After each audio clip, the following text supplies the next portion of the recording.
Welcome, ladies and gentlemen. Thank you so much for your great support always. I'm so grateful for your continued support to this channel. Thank you so much, ladies and gentlemen.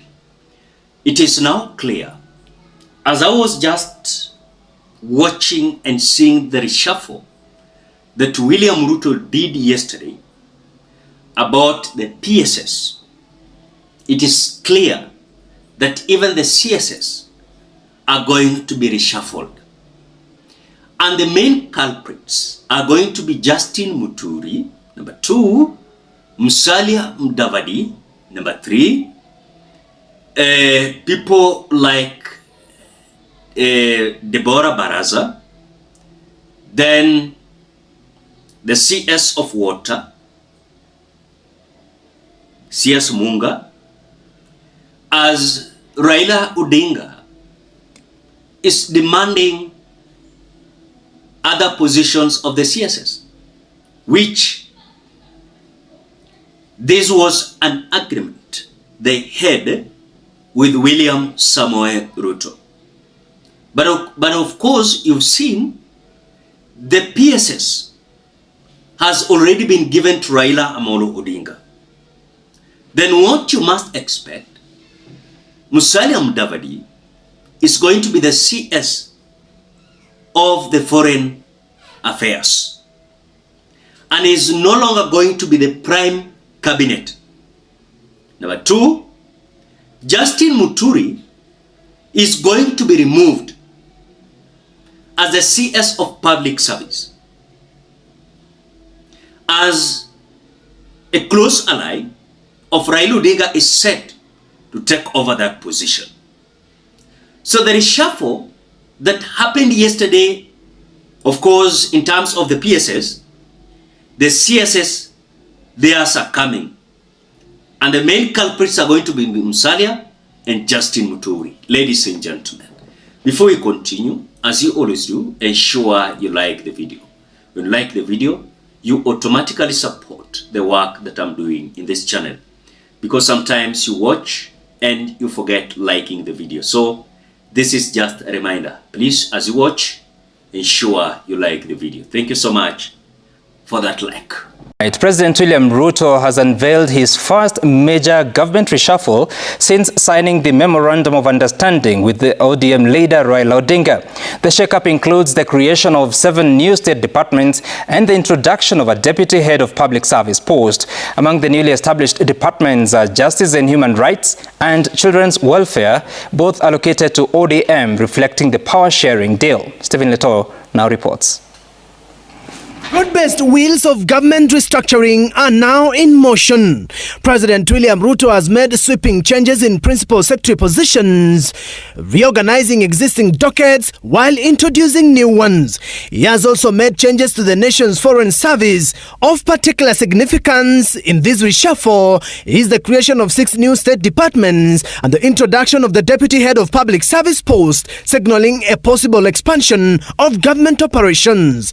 Among the key beneficiaries of these changes are Caroline Karugu, a key figure in Raila Odinga's AUC campaign team, has been nominated PS for the East African Community Docket, a critical position amid ongoing regional integration challenges and trade disputes. Judith Pareno from Kajiado, a former ODM Elections Board chairperson, has been appointed PS for Justice and Human Rights, a role crucial in addressing concerns over judicial independence and human rights violations. At just 27 years old, Fikirini Jacobs, an ODM youth leader from Kilifi County, takes on the PS for Youth Affairs docket, raising expectations for tackling youth unemployment and empowerment programs. Former KMPDU Secretary General Dr. Oluga Ouma, known for his advocacy in the health sector, has been appointed PS for medical services amid growing concerns over the state of public health care, doctor strikes and unfunded hospitals. Meanwhile, former Wajir North MP Ahmed Abdisalan of ODM assumes the role of PS for National Government Coordination, a position that will be key in strengthening devolution and ensuring better service delivery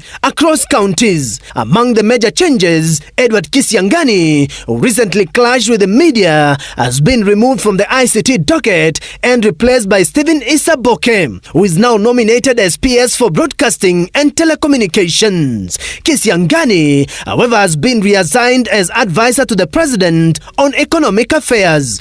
Karen Agengo has been nominated as PS for Children Welfare Services, a newly created docket aimed at strengthening child protection policies. Michael Lenasalon takes over as PS for Devolution, a crucial role as counties continue to push for greater funding and autonomy.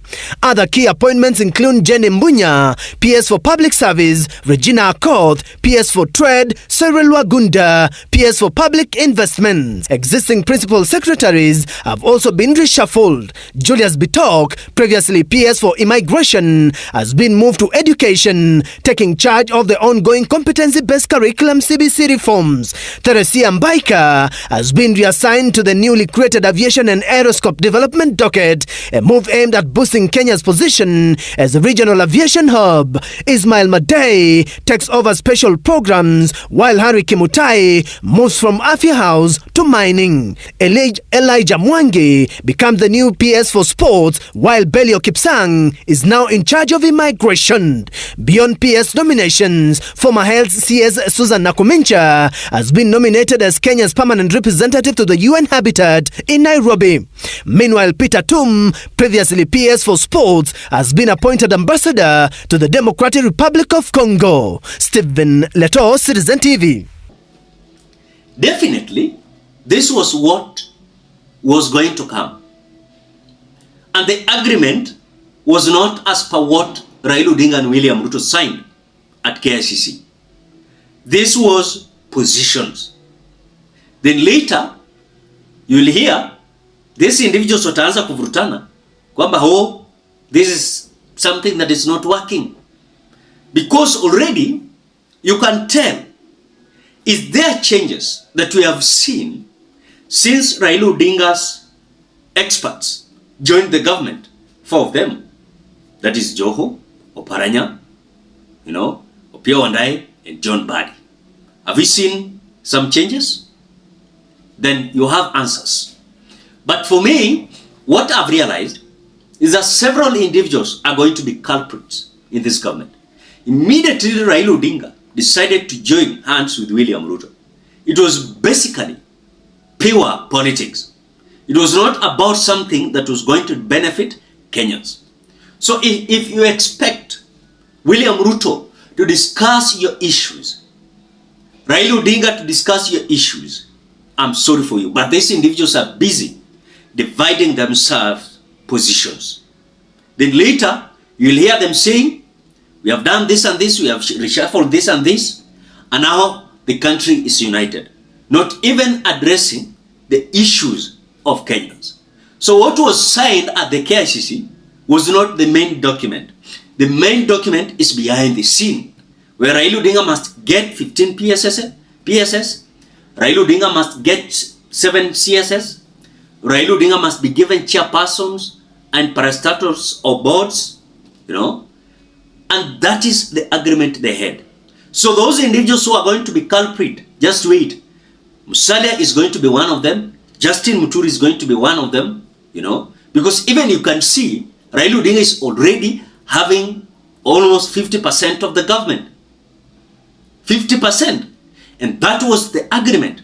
So if you expect something extraordinary to come from the so-called what was signed at the KICC, then you are daydreaming. These people wanamaliza kushare positions, then watanyamaza. Tasikia, we are trying, but the reality hakuna. The reality hakuna. What do you think? Drop your opinion at the comment section below. Otherwise, thank you so much because of your great support. Please consider subscribing, liking, commenting, and sharing this video. Till we meet in another video.